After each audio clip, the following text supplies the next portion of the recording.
Hi, I'm Zach Singerman, and welcome to the Gen Z Jews Learning from Leaders series. In this series, I'm interviewing leaders on the topics of anti-Semitism, Israel, and leadership.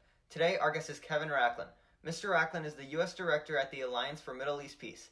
He has also served as the Deputy Director of Government Affairs and the Deputy Chief of Staff for J Street, a pro-Israel and pro-peace organization. Mr. Rachlin, thank you for being here today. Thank you so much for having me, Zach. Excited to chat with you. So, first off, could you just give us an overview of the Alliance for Middle East Peace, or ALMEP, and what you guys do there? Happy to, and thank you. I really appreciate the opportunity to talk about it. So, we'll just call it ALMEP for short. It's a lot easier than saying our full name, the Alliance for Middle East Peace. ALMEP is a coalition of 150 peace-building organizations that exist between, what we like to say, between the river and the sea in Israel and the West Bank and Gaza. Our members operate both, as I said, within the Green Line, so inside the 1967 Green Line inside Israel, which we call shared society, as well as across the border, which we're very good with our language, cross-border programming, which is called cross-border programming, which is involving Israelis and Palestinians living in the West Bank and Gaza. And what we do, and what our members do specifically, is try to create the broader constituency that is needed to have a peaceful solution to the Israeli-Palestinian conflict. They don't prescribe to a one-state, two-state, three-state, four-state in many ways. Some of them do, some of them don't. But across the board, the whole idea is, how do we end this conflict? How do we create the incentives for the political structure to have an end to this conflict? And so what ALMEP does is a couple of different things. One, in the region, our reason to be there is to bring these members together, to make sure that they are working together, to do a lot of shared programming in terms of what peace building is, and I'll touch on that in a second, as well as to kind of lift them up and make them think a little bit more strategically about how they're doing their work. So that's what we do in the region. And I'll dive into what our members do more granularly in a moment.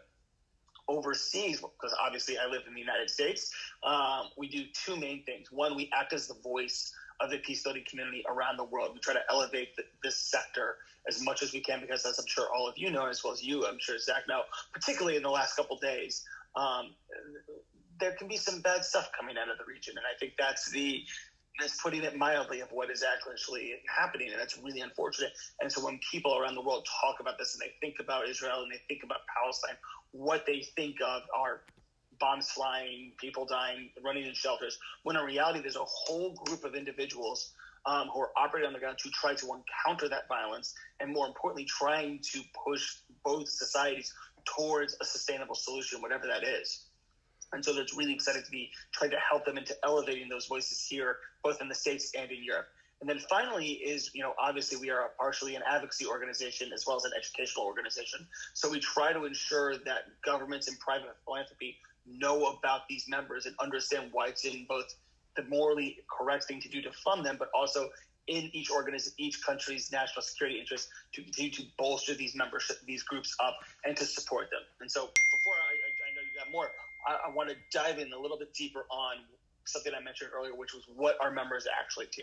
And so I'm going to start with the inter-Israeli organizations, the shared society organizations. And there's been a lot of talk about them, considering all the inter-Israeli violence that has been happening between Israeli Jews and Palestinian Israelis in the last 12 days. So these are the organizations that are specifically designed to create a more cohesive and heterogeneous Israeli society by promoting equality, promoting human rights inside Israel between Israeli citizens. So they work mainly with, obviously Israeli Jews as well as Israeli Palestinians. They bring the Bedouins into the group and some of the other minority groups to really try to make sure that there's a thorough understanding of how each society and how each culture interacts, and to make sure that there's not barriers put up in ways that are unfortunate. Some of these groups do really incredible work, and one of the ones I want to highlight for you is something called Yad V'Yad, which is the hand-in-hand school system.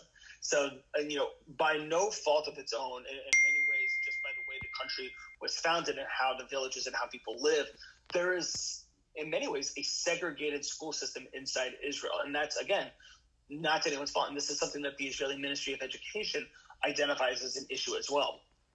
Yad V'Yad is the only integrated school system throughout the country. It's supported by the Ministry of Education, supported by the United States, supported by European donors across the world as well.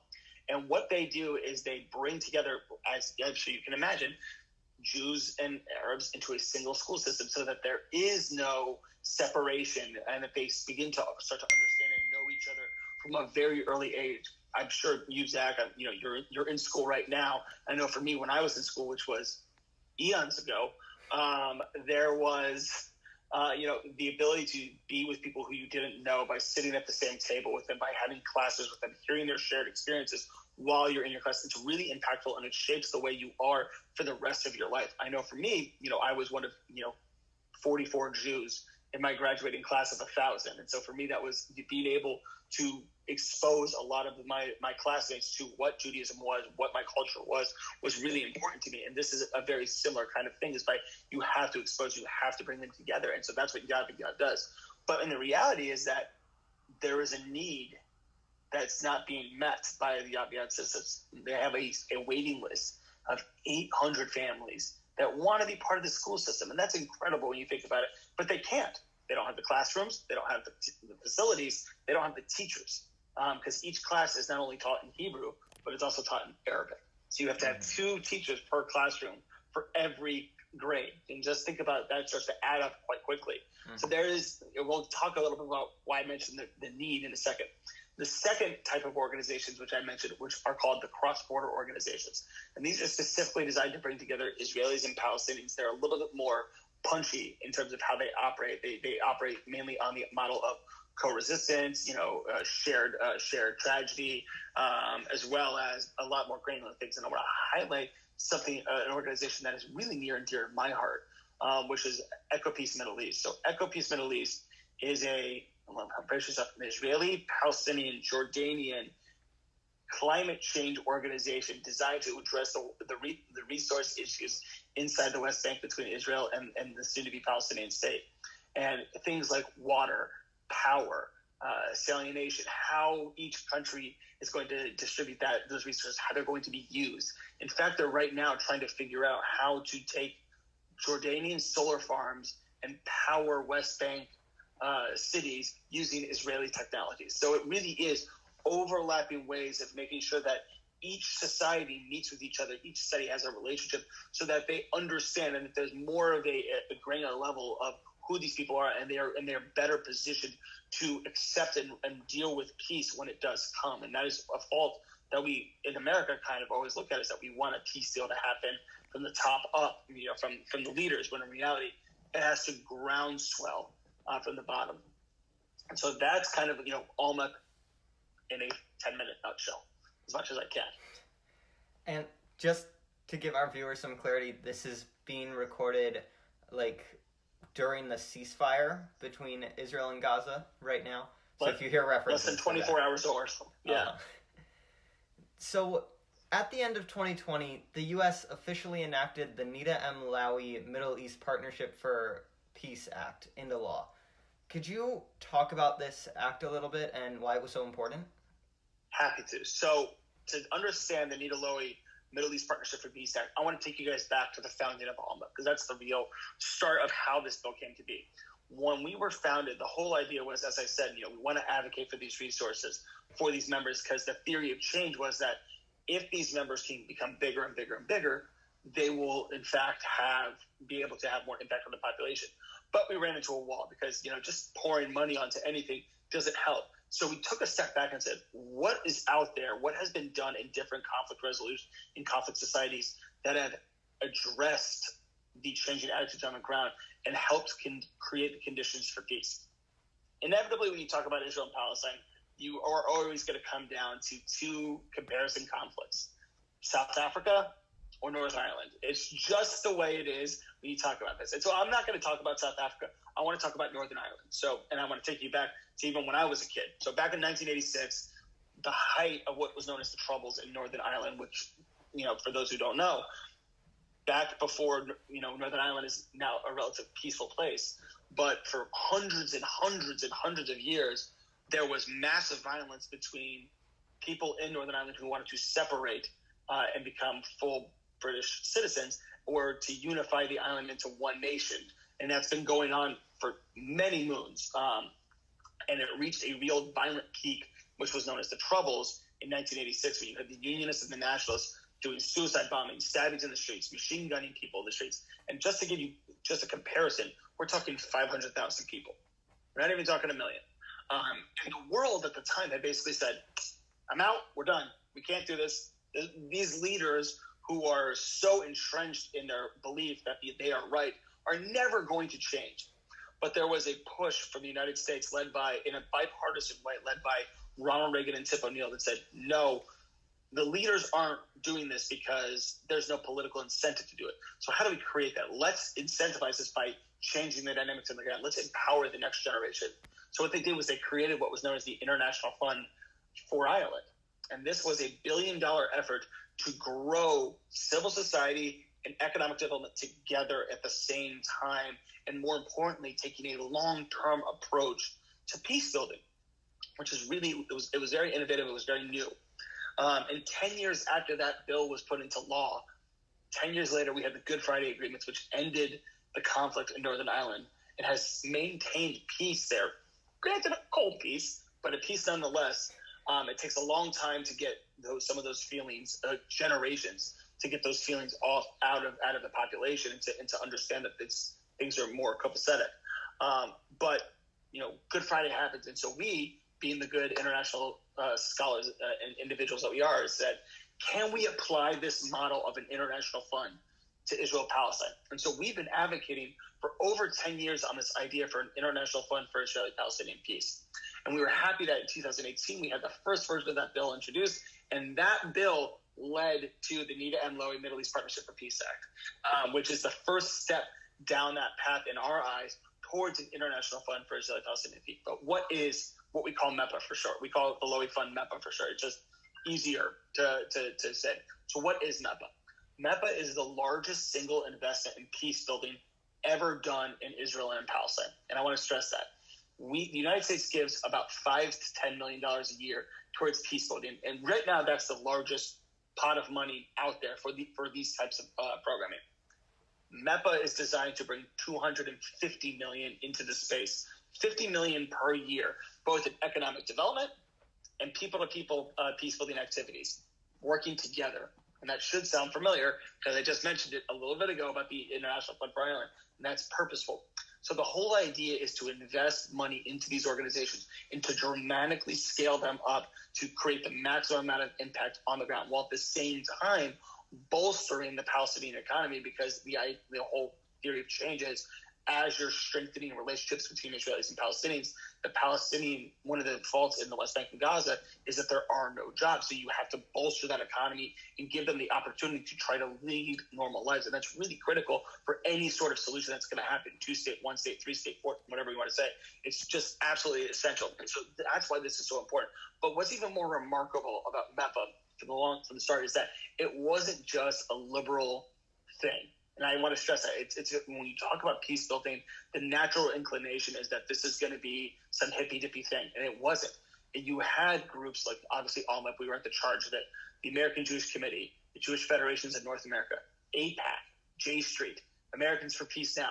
Pretty much everybody across the board, except for the extreme left and the extreme right, all came out of the woodwork to support this bill. And more importantly, in Congress, Republicans and Democrats in senior positions all understood that because it's the time is not right to talk about what final status looks like, that we have to invest in people on the ground. And that's what makes this bill so important and so exciting, is that not only is it about the money, it's about the long-term vision that both the United States is trying to put forward to end this conflict. And the final thing I'll say, obviously ALMEP doesn't take a stance on this, but it is notable, is that this is the first piece of legislation. Actually, I'm going to rephrase. This is the first law on the books in the United States to what we say codify, which means that it is ingrained into the program, the idea of a two-state solution. Prior to that, it's all been statements and U.S. government policy. This is the first time it is mandated in law that these programs have to be in service of that. And even though some of our members support that, ALMEP doesn't take a position on it,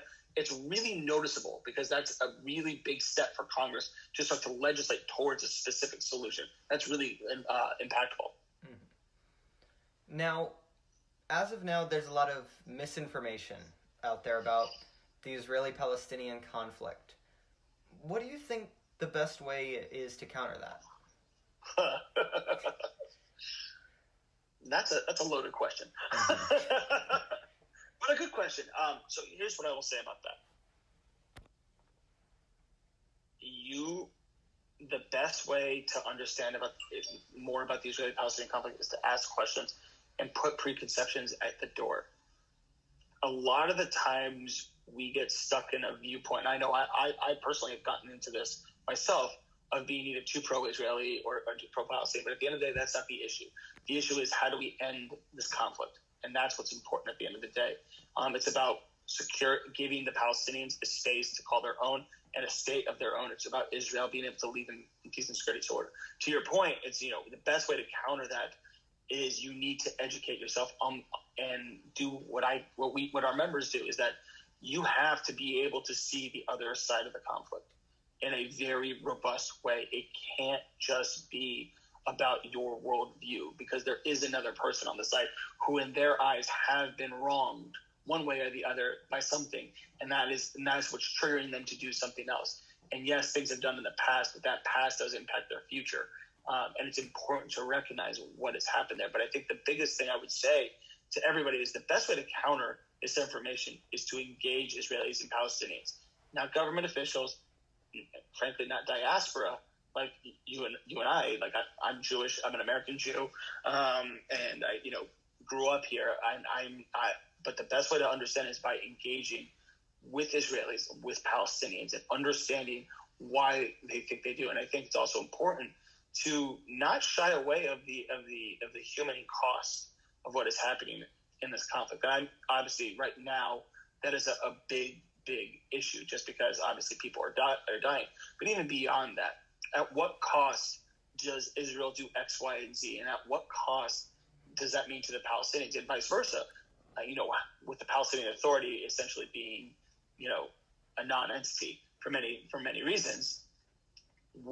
How can average Palestinians assert themselves in an environment where they can't, and what are the ways forward? So I would recommend, obviously there are so many books that are out there that I would recommend reading.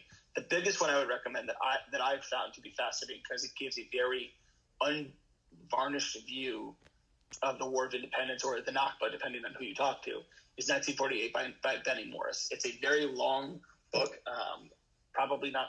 I don't know. You should be old enough to read it. I read it in college. I have it on my shelf behind me. And it gives, as much as it can.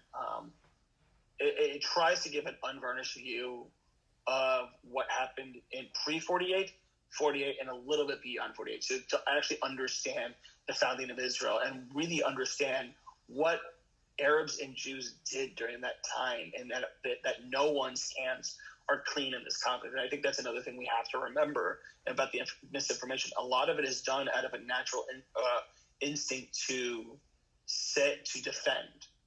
And it's not about defense at the end of the day. It's about understanding what actually happened and allowing that and recognizing that, so that we can move forward in the future. And that's something that our members do day in and day out. And the last thing I'll say on this in particular is that you should